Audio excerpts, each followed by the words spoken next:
Recent polling shows that the overwhelming majority of the British public want to see immigration radically reduced. This is nothing new.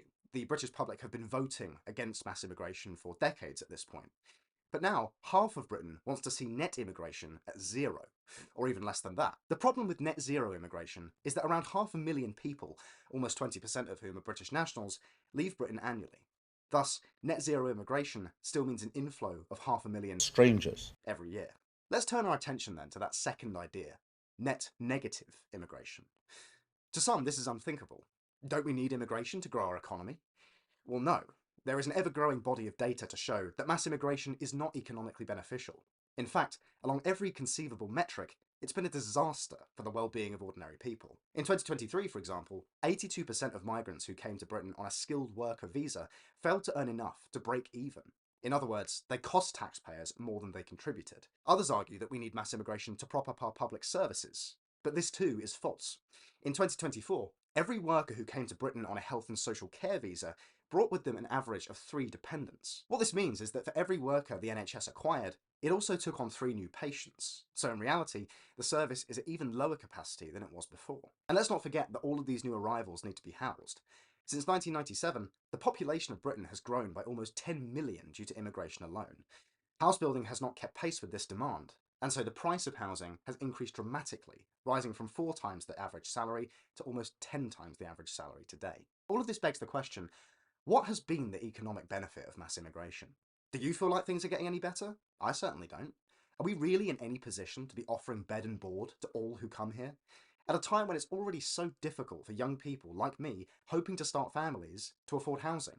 When healthcare and other public services are grinding to a halt, yet the tax burden is higher than ever before.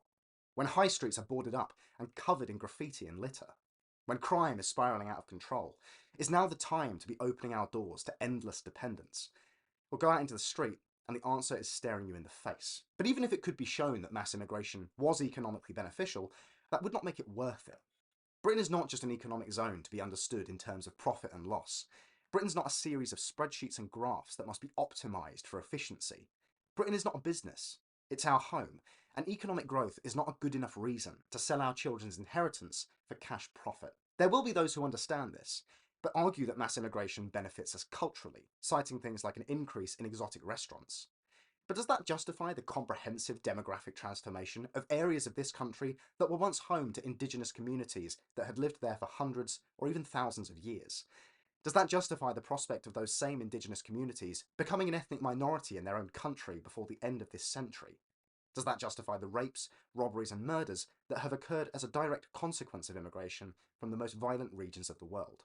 I don't think so, and I think anyone suggesting it does is either woefully ignorant, willfully blind, or actively malevolent. We're well beyond the point of making immigration work or incentivizing assimilation.